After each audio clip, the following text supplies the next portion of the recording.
Hi everyone, I want to welcome you to this virtual taster session today that offers insight into one of the topics we cover as part of our cybercrime and internet security module. I'll introduce myself quickly. My name is Max Hart and I'm an associate lecturer in criminology at the University of Worcester. I lead and teach on the level 6 cybercrime and internet security module. And this module essentially seeks to explore the impacts technological advancements has had upon offending behaviour, as well as exploring the subsequent issues that this has created for law enforcement and the wider criminal justice arena. And within this module, we cover a different range of topics, from software and hardware based offences such as malicious software, SOS attacks and viruses, all the way through to dealing on the internet, cyber terrorism and murder. So this session is going to give you a taster of what a usual session might look like throughout the module. And to do this, we're going to quickly introduce the internet and drug dealing by looking at the darknet. So first, I want to give you a bit of a historical context into drug dealing and the internet, because obviously the darknet was something that developed as a result of certain situations and circumstances. You know, it wasn't just naturally there.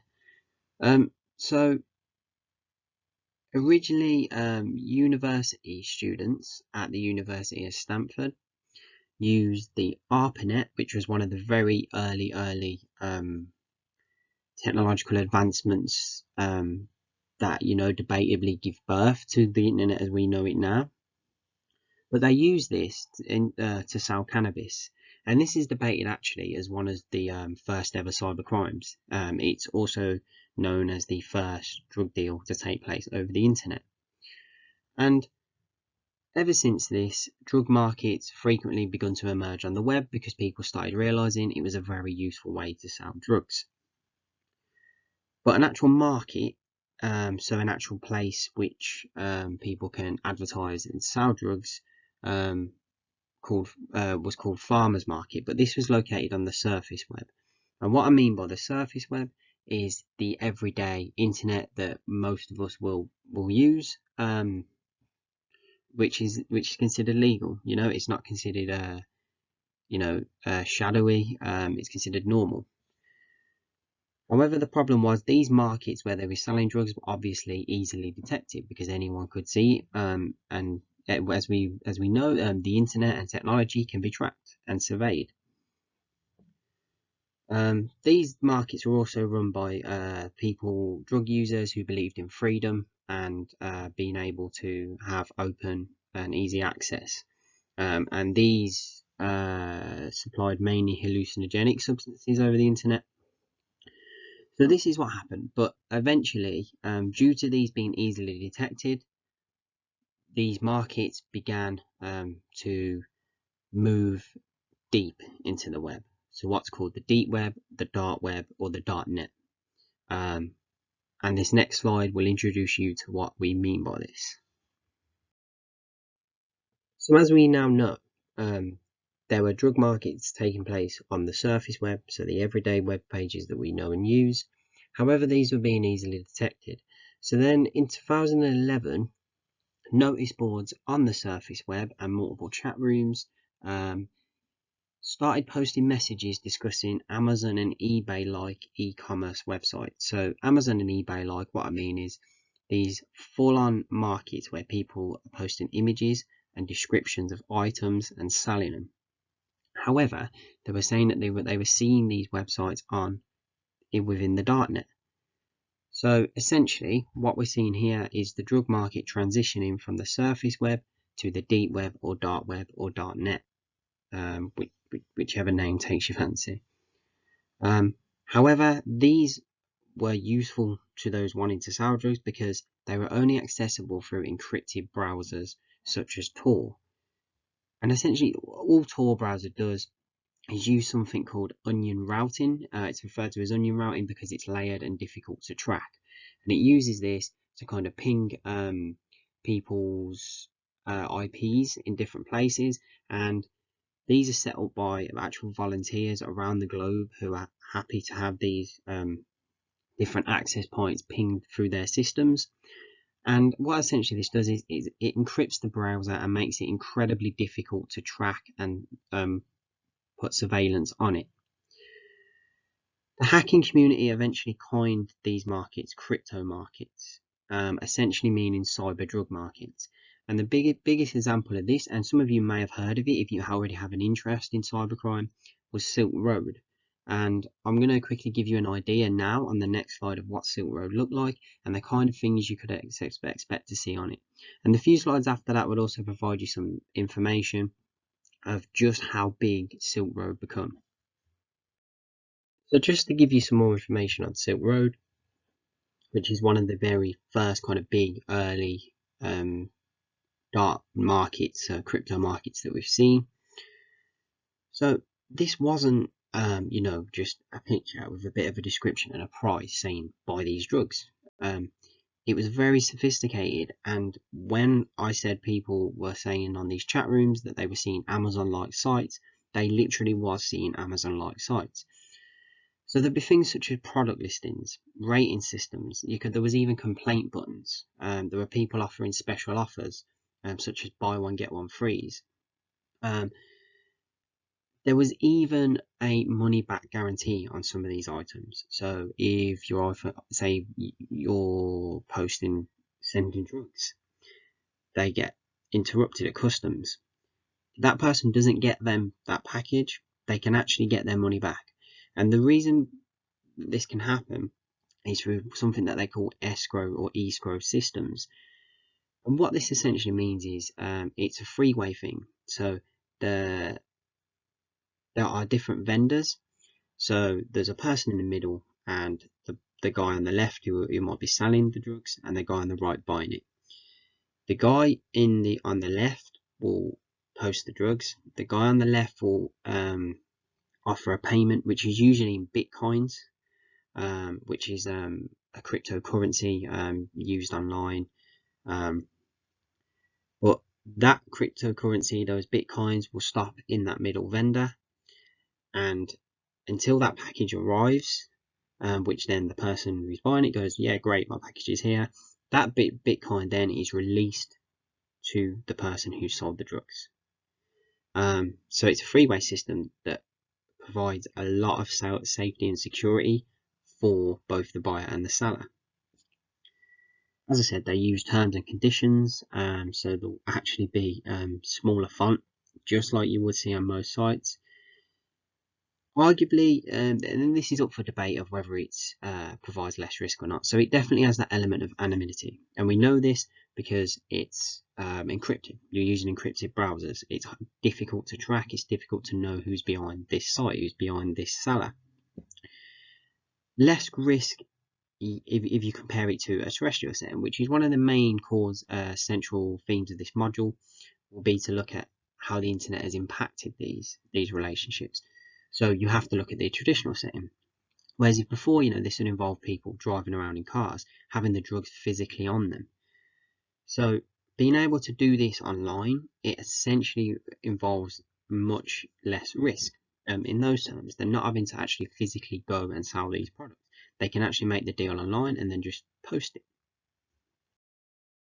Now I've got a slide here that's going to give you an idea of what Silk Road actually looked like in its very early stages.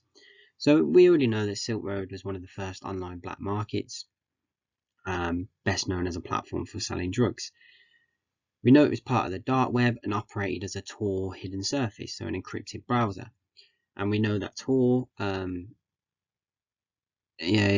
online users, it allows them to browse anonymously and securely without potential traffic monitoring. So we've covered this. We know that these crypto markets come about because of being easily detected on the surface web, hence the move to the darknet. So now we're just looking at an example. And what might surprise you by looking at this is you're not just seeing drugs.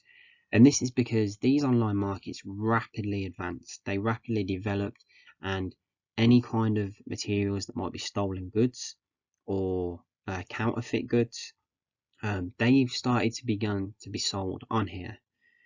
So if you look to the left, you even have the categories, again showing that sort of sophistication that these dark markets had.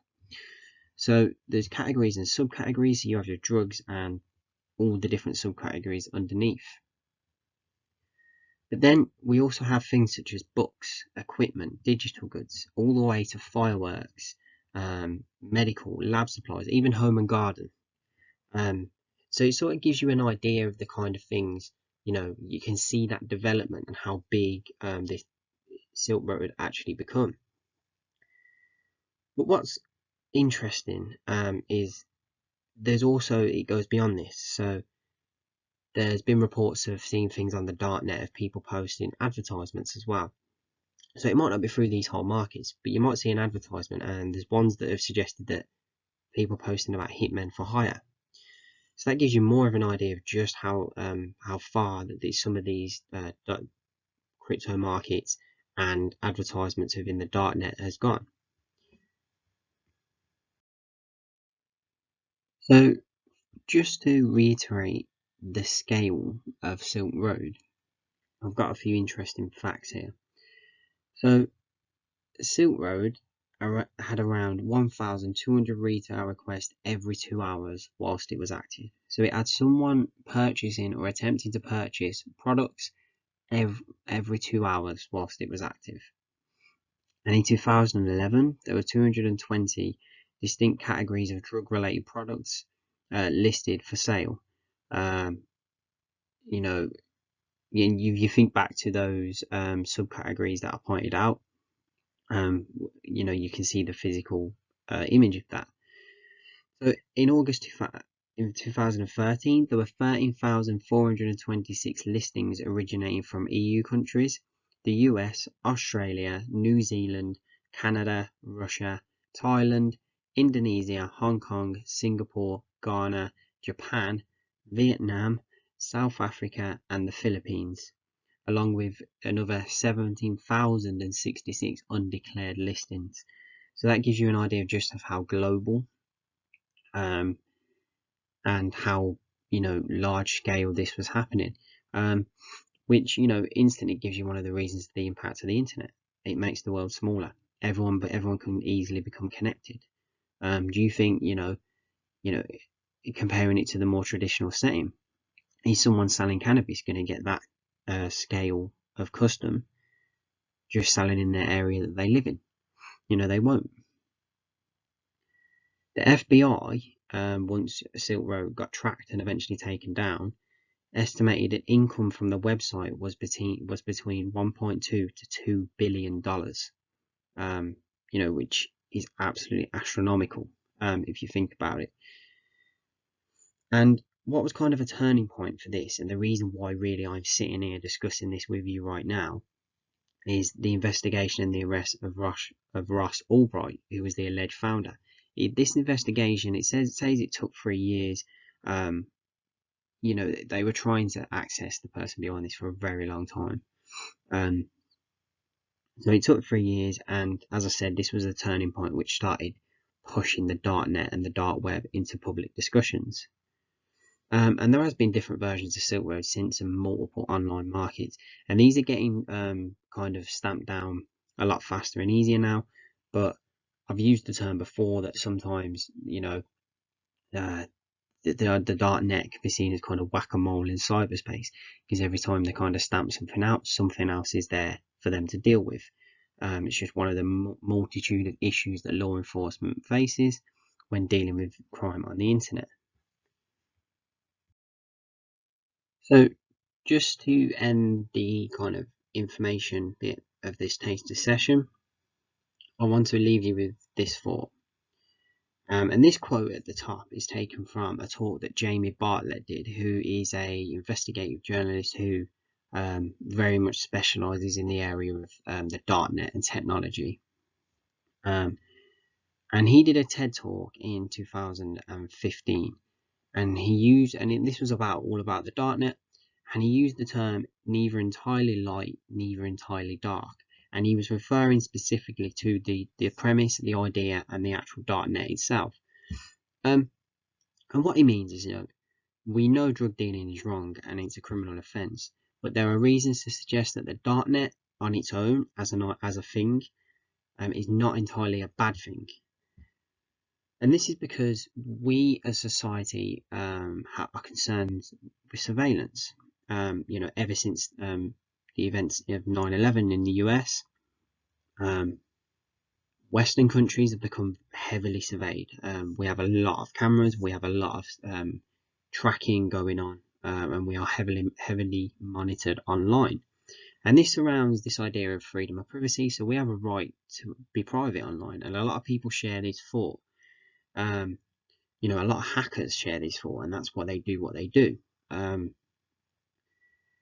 So that's one example he gives, and he basically says that not only are we seeing that, there's reasons to suggest that using drugs purchased from the internet anyway is actually safer. And this is because vendors pride themselves on high quality products. So people who are selling these drugs have to have high quality products because there's a guy also selling the same drug on that site who might be cheaper.